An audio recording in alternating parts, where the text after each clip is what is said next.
नमस्कार, आप देख रहे हैं उत्तर प्रदेश विशेष। मैं हूं सौरभ सक्सेना। खबरों की शुरुआत करेंगे सबसे बड़ी खबर से।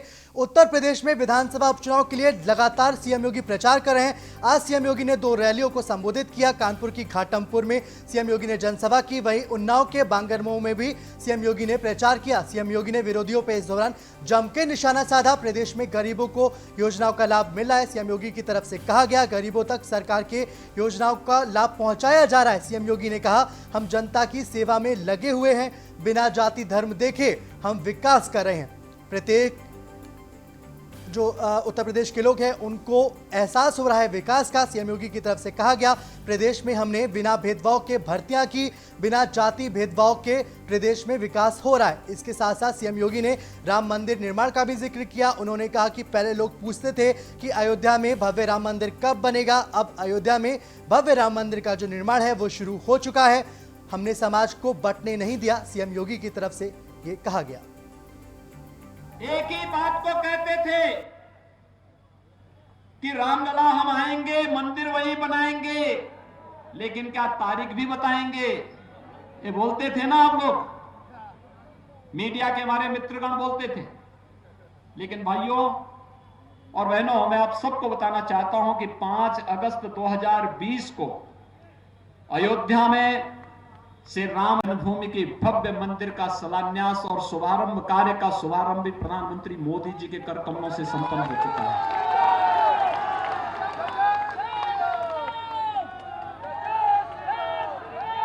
यानी हमने जो कहा वो करके दिखा दिया।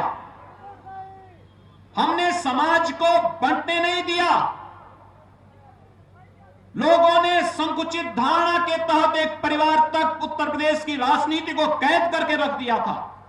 आज उत्तर प्रदेश की राजनीति परिवार नहीं, हमने तो कहा 24 करोड़ की जनता हमारा परिवार है।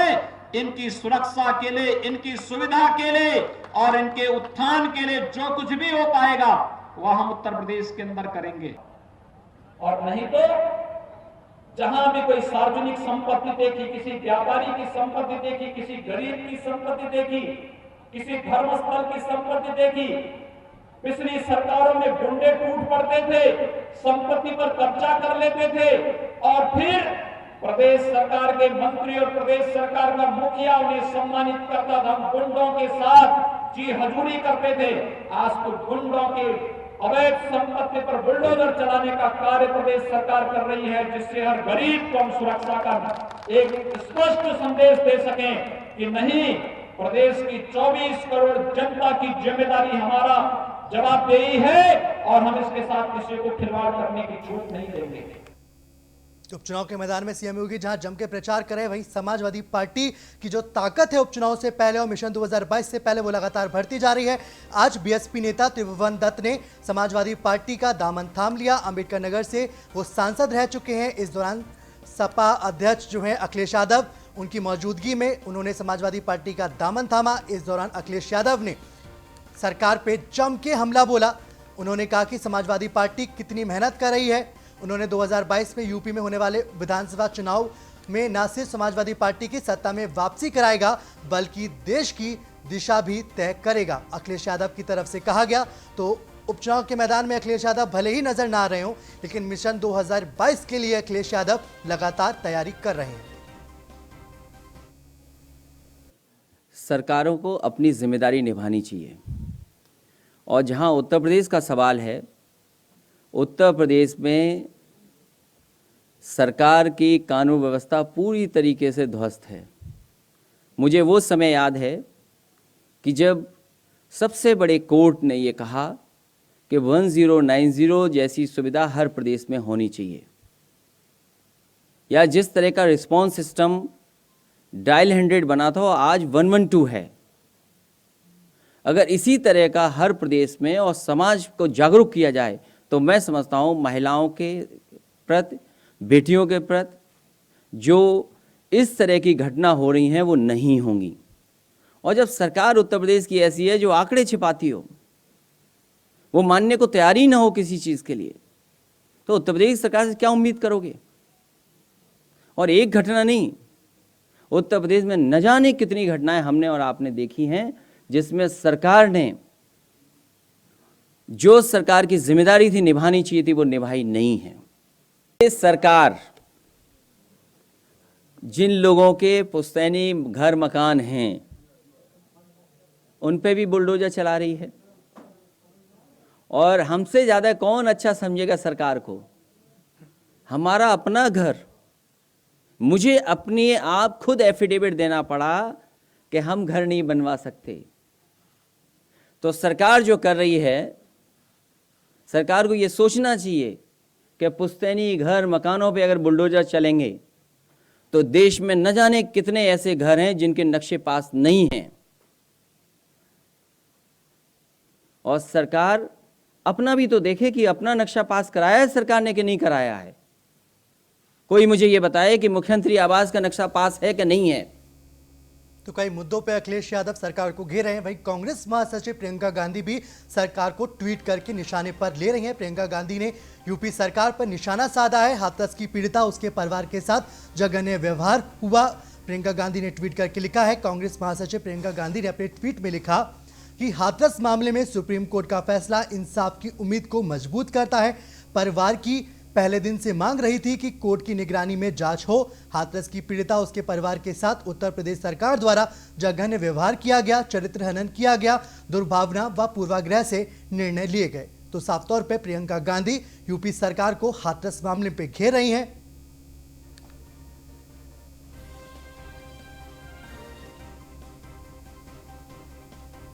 तो इटावा में अखिल भारतीय ब्राह्मण महासभा की प्रेस कॉन्फ्रेंस की राष्ट्रीय अध्यक्ष राजेंद्र त्रिपाठी ने बीजेपी पे इस दौरान उन्होंने जम के तंज कसे। उपचुनाव में एक भी सीट बीजेपी नहीं जीतेगी, राजेंद्र त्रिपाठी की तरफ से यह दावा किया गया। ये उपचुनाव 2022 के विधानसभा चुनाव का सेमीफाइनल है।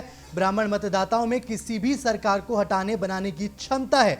राष्ट्रीय अध्यक्ष राजेंद्र त्रिपाठी ने ब्राह्मण मतदाताओं से अपील की कि किसी भी सीट पर बीजेपी का उम्मीदवार नहीं जीतना चाहिए। सपा, बसपा और कांग्रेस के उम्मीदवारों के पक्ष में मतदान करने की यहां बात की गई। कोई एक पार्टी राजेंद्र त्रिपाठी ने नहीं बताई है। साफ तौर पर उन्होंने कहा है कि बीजेपी को वोट मत दीजिए, फिर चाहे आप कांग्रेस को वोट दीजिए, सपा को वोट दीजिए या बसपा को वोट दीजिए।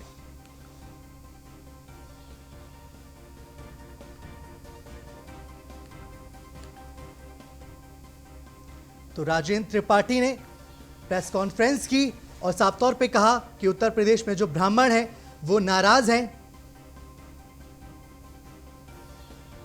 तो इटावा से हमारी वरिष्ठ संवाददाता चंचल दुबे हमारे संग जुड़ चुकी हैं। चंचल, आज प्रेस कॉन्फ्रेंस करके राजेंद्र त्रिपाठी ने साफ तौर पे कहा कि बीजेपी के प्रत्याशियों को वोट मत दो, भले समाजवादी पार्टी, बसपा, कांग्रेस को वोट दे दो। जी बिल्कुल, आपको बताता हूँ जिस तरीके से उपचुनाव 2022 की विधानसभा चुनाव का सेमीफाइनल है, जिसको लेकर जो ब्राह्मणों में है वो काफी ज्यादा आक्रोश है सरकार को लेकर। जिस तरीके से भारतीय जनता पार्टी पर ब्राह्मण समाज के लोगों ने निशाना साधा और ये कहा है कि जो योगी सरकार है वो ब्राह्मणों की हत्यारी है। इस तरीका का बयान देते हुए आज ब्राह्मण समाज के लोगों ने पत्रकारों से प्रेस वार्ता की। बिल्कुल चंचल, बहुत बहुत शुक्रिया पूरी जानकारी के लिए।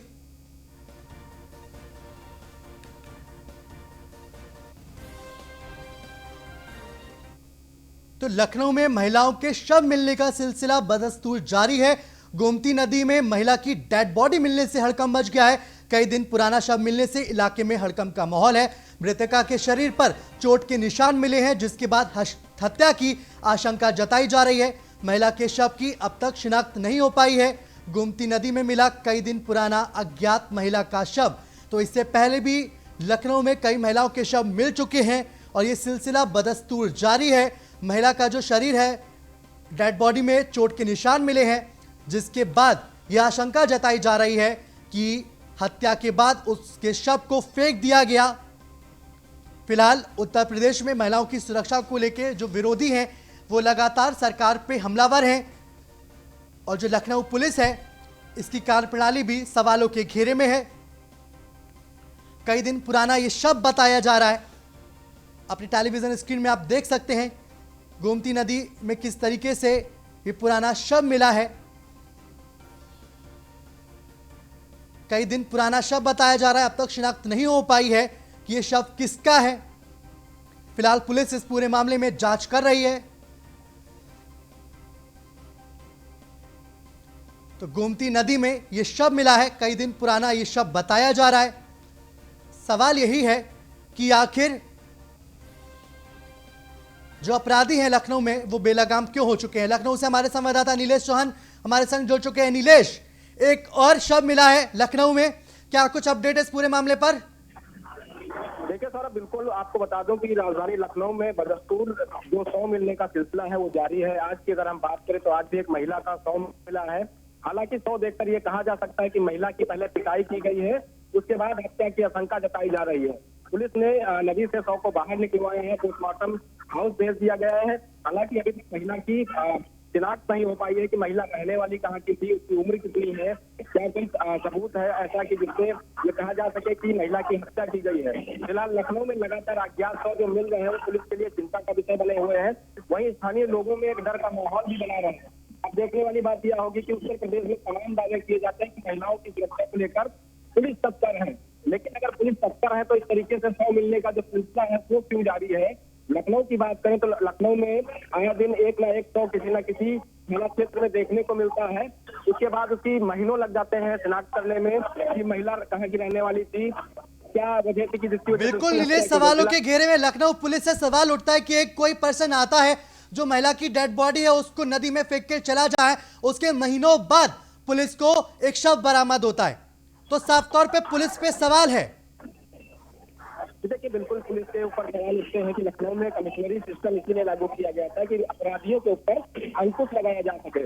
कमिश्नरी सिस्टम लागू हुए करीब 8 माह का समय गुजर गया, लेकिन शव मिलने का सिलसिला, हत्या का सिलसिला, लूट का सिलसिला लगातार जारी है, जो अपने आप में पुलिस की कार्यप्रणाली पर सवाल खड़ी करता है कि आखिर इतनी बदलाव के बावजूद ये अपराधियों के हौसले लखनऊ में किस तरीके से बुलंद है। क्या पुलिस इनके आगे नतमस्तक है या फिर अपराधी पुलिस से ज्यादा शातिर है, या जो अधिकारी है जिनके ऊपर बड़ी जिम्मेदारी दी गई है कि वो अपराध के ऊपर अंकुश लगाएंगे, वो अपराधियों के सोच से काफी पीछे है। ये तमाम सवाल है जो लगातार लखनऊ की जनता लखनऊ पुलिस से करती है और आला अधिकारियों से करती है। फिलहाल देखने वाली बात यह होगी कि महिला के शव की शिनाख्त हो पाती है या फिर तमाम पुराने शव जैसे मिले थे उनकी शिनाख्त अभी तक नहीं हो पाई। हालांकि उनके शव पोस्टमार्टम हाउस में पड़ रहे थे, उसके बाद जो है उनका अंतिम संस्कार कराया गया, लेकिन उनका कोई आगे पीछे देखने वाला जानने वाला नहीं मिला। इस मामले में क्या कुछ होता है वो देखने वाली बात। बिल्कुल नीलेश, बहुत बहुत शुक्रिया पूरी जानकारी के लिए। तो जिस तरीके से हमारे संवाददाता बता रहे थे कि जो कई शव मिले उनकी पुलिस शिनाख्त तक नहीं कर पाई और उसके बाद फिर उनके अंतिम संस्कार कर दिए गए, तो साफ तौर पर सवालों के घेरे में लखनऊ पुलिस है कि आखिर कैसे कोई जो अपराधी हैं, आरोपी हैं, वो आके नदी में शव डाल जाते हैं और उसके बाद पुलिस महीनों लगा देती है, उसके बाद उसको शव मिलते हैं, उसकी शिनाख्त तक नहीं कर पाती। ब्रेक के बाद स्वागत है आपका। उत्तर प्रदेश में 7 सीटों पे उपचुनाव हो रहे हैं और इन उपचुनाव में सीएम योगी के साथ साथ जो कई दिग्गज हैं वो लगातार प्रचार कर रहे हैं। केंद्रीय मंत्री निरंजन ज्योति ने जनसभा को संबोधित किया है। टूंडला विधानसभा में होने वाले उपचुनाव को लेकर उन्होंने एक जनसभा की और इस दौरान उन्होंने बीजेपी प्रत्याशी के पक्ष में मतदान करने की अपील की। बसपा, सपा और कांग्रेस पर उन्होंने जम के हमला बोला। उन्होंने कहा कि 2017 से पहले तक प्रदेश में सरकारों ने कुछ नहीं किया। निरंजन ज्योति की तरफ से ये कहा गया।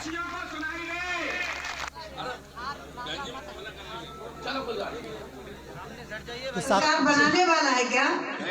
लेकिन हाँ, सरकार ना बनेगी ना बिगड़ेगी, लेकिन यदि प्रेम जी को जिताते हो तो आपके क्षेत्र का विकास जरूर होगा। इतना जरूर करना पक्का है ना। और इस समाज को बांट करके लोगों ने राजनीति की है, समाज को तोड़ने का काम किया है। कुछ किसान है जिनके खातों में पैसा आया है कि नहीं आया है? आपके सीधे डायरेक्ट खाते में आया है ना, कोई बिचौलिया तो नहीं लेने वाला मिला। क्यों? इसीलिए प्रधानमंत्री जी सीधे भेज रहे हैं। और जिनके खाते में ना आया हो तो अपनी पासबुक और अपने वही खाता लेकर के उसको संशोधन करवा लीजिए। साल में 6,000 रुपए आपके खाते में भारत सरकार दे रही है। अच्छा, एक बात और आपसे पूछना चाहिए, 2014 के पहले खाद लेने के लिए आपको लाइन लगाना पड़ता था कि नहीं पड़ता था? और सुबह कई बार आपको खाद नहीं मिलती थी, पुलिस की लाठियां मिलती थी, होता था कि नहीं? आज ऐसा है क्या? आज आपको आराम से खाद मिल रही कि नहीं मिल रही? क्यों? यूपीए की गवर्नमेंट में वो खाद ब्लैक में जाती थी, भारत सरकार सरकार ने उसको नीम कोटित कर दिया। सरकार तो वही रायबरेली की नगर पालिका और आसपास की नगर पंचायतों के सभासदों ने अपनी मांगों को संबंधित ज्ञापन डीएम को सौंपा है। कलेक्ट्रेट परिसर में डीएम ऑफिस पहुंचे दर्जनों सभासदों ने अपने भत्ते को बढ़ाने को लेकर निधि तक निर्धारित करने की मांग शासन के सामने रखी और साथ ही उन्होंने कहा कि अगर उनकी मांगों को नहीं माना गया तो सभासदों का चुनाव बंद कर देना चाहिए। सभासद महासंघ के बैनर तले डीएम ऑफिस पहुंचे इन सभासदों की मांग है कि जब तक हम चुनाव लड़ते हैं तो जनता हमसे उम्मीद रखती है, लेकिन चुनाव जीतने के बाद हम किसी भी विकास कार्य को नहीं कर पाते क्योंकि हमारी कोई निधि नहीं होती। तो एक ज्ञापन सौंपना था कि हम लोग अपनी मांगों को लेकर आज यहाँ पर जिलाधिकारी महोदय के पास आए हैं कि हम लोग नगर पंचायत के अंदर, नगर पालिका के अंदर सिर्फ अगर ये कह लिया जाए कि एक सफाई कर्मचारी की हैसियत हम लोग रह गई है, सभासद खाली नाम के हम लोग रह गए हैं, कोई अधिकार नहीं है, एक बल्ब नहीं लगा सकते, सिर्फ कुत्ता बिल्ली उठाने का काम हम ही लोग करवा रहे हैं, बाकी सभासद कुछ नहीं। हम लोगों के शासन से यही मांग है, माननीय मुख्यमंत्री जी के को संबोधित एक ज्ञापन दिया गया है कि हम लोगों का मानदेय जो 1000 रुपये मासिक भत्ता मिलता है उसका मानदेय कम से कम 20 से 25 हज़ार रुपया किया जाए। हम लोगों की एक अलग निधि बना दी जाए ताकि हम लोग भी वार्ड में अपने मनचाहा काम करा सकें और चेयरमैनों पर आश्रित न रहें। चेयरमैन साहब से इसके बारे में कभी बात की है क्या? चेयरमैन साहब से बारे में बात की है। चेयरमैन तो अपने हिसाब से, उनको भी चुनाव लड़ना है, उनको अपने हिसाब से काम करना रहता है। हम लोगों को भी चुनाव लड़ना है, हम लोग बहुत से वादे करके आते हैं जनता से, लेकिन हम लोगों को कोई अधिकार नहीं है। आज हम लोगों ने जिलाधिकारी जी को अभी कुछ देर पूर्व ज्ञापन दिया है जिसमें मुख्य मांगे हम लोगों की है कि 1000 रुपया कुल हम लोगों को मिलता है मानदेय महीने में, जो 0 के बराबर है। हम लोग चाहते हैं कम से कम 20,000 रुपया महीना सभासदों को मिले ताकि वो भी कुछ जनता की सेवा कर सकें। हमारी दूसरी मांग है कि विधायक और सांसदों की तरह हम लोगों को भी कम से कम 20 से 25 लाख की वार्षिक निधि हो ताकि जनता का किसी का घर जल जाता है, किसी की झोपड़ी जल जाती है, किसी को दुर्घटनावश मृत्यु हो जाती है या शादी होती है गरीब घर की लड़कियों की, तो हम उनकी सेवा नहीं कर पाते, उनको कुछ दे नहीं पाते। वो हमसे काफ़ी उम्मीदें लगाए लेते हैं लेकिन हम उनकी सेवा नहीं कर पाते। मैं चाहता हूँ कि हम लोगों की भी निधि हो। और तीसरी चीज़ ये है कि अगर सभासद अपने वार्डों में या कहीं काम कर रहे हैं और दुर्घटनावश आकस्मिक कोई मौत हो जाती है तो कम से कम उनके।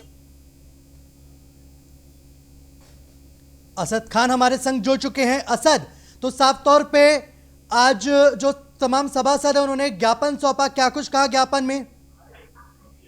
ये बिल्कुल उनको पूरी मांग थी कि जिस तरह से कि सांसदों को, विधायकों को और सारे वेतन दिए जाते हैं, लेकिन कहीं न कहीं से यह हम लोग सभासद अपेक्षित रहते हैं, हम लोगों को 1000 रुपये दिया जाता है, लेकिन कहीं न कहीं से हम लोगों को भी सारी चीजें मिलनी चाहिए और वही निर्धारित करें। और जबकि हम लोग कई कुछ मामले उठाते हैं तो उसमें बोर्ड में उसको निस्तारित कर दिया जाता है, लेकिन उस काम को नहीं हो पाता है। तो उसमें आज कहीं पूरे जिले के सभासद इकट्ठा हुए और वहां पर खड़े होकर उन लोगों ने ज्ञापन दिया और अपनी पूरी मांगों को जिलाधिकारी के माध्यम से राज्यपाल को भेजा है। बिल्कुल असद, बहुत बहुत शुक्रिया पूरी जानकारी के लिए।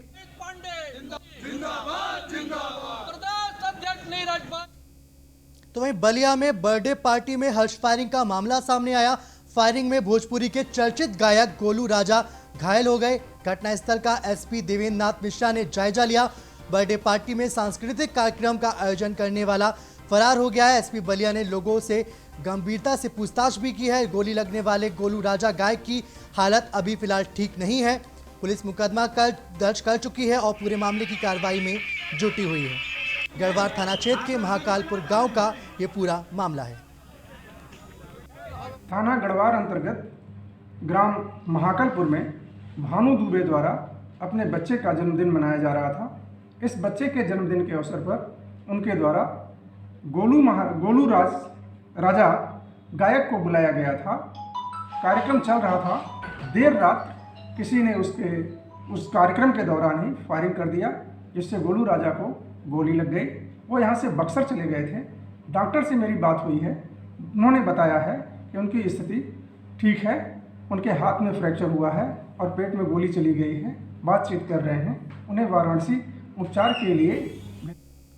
वही बांदा से रिश्तों को शर्मसार करने वाली खबर सामने आई है। शराबी पति ने पत्नी का गला रेता है। वारदात को अंजाम देने के बाद फरार हुआ पति। फरार आरोपी पति की तलाश में पुलिस जुट चुकी है। गंभीर रूप से घायल पत्नी का इलाज चल रहा है। बबेरू थाना क्षेत्र के पास की ये पूरी वारदात है।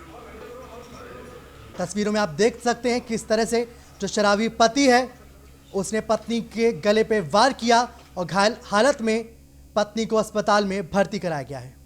ये हम मौके में नहीं थे और जब हमें सूचना मिली कि मतलब इसने चाकू मार दिया, हमारी बिटिया ने बताया कि कमरे के अंदर से खून की धार आ रही है, खून निकल रहा है। तो मैंने कहा कि दूसरे तत्काल फोन पुलिस को किया। जब पुलिस पहुंची मौके में तो उसको निकाला और उसके बाद मुझे जानकारी हुई। मैं तो ये घटना ये घटी है कि आदमी इसका रोज गणेश शंकर दारू पीता है और रोज मारता था। अभी तक हमने बोली चलो पति पत्नी का मामला है। आज इसने धारदार हथियार से चाकू से गोद के मारा है, गर्दन काट दी। क्यों मारा है? कोई मामला नहीं। भाई कन्नौज में घूसखोर एसडीओ का वीडियो वायरल हो चुका है। बिजली विभाग के एसडीओ का पैसे लेते वीडियो वायरल हुआ है। बिजली मीटर में लोड बढ़ाने के नाम पर मांगे थे पैसे। घूसखोर एसडीओ ने मांगे पीड़ित से 1 लाख रुपए की घूस। पैसे नहीं देने पर दबंग एसडीओ ने मुकदमा दर्ज कराने की बात कही। एसडीओ की धमकी से डरे सहमे पीड़ित ने दिए 20,000 रुपए। घूसखोर एसडीओ ने पैसे लेने का वीडियो बना लिया और पत्रकार को दिया और ये वीडियो वायरल हो चुका है। सौरभ बिजली उपकेंद्र में तैनात है घूसखोर एसडीओ बीरेंद्र कुमार। तो इस बुलेटिन में इतना ही। देखते रहिए न्यूज़ वन इंडिया। नमस्कार।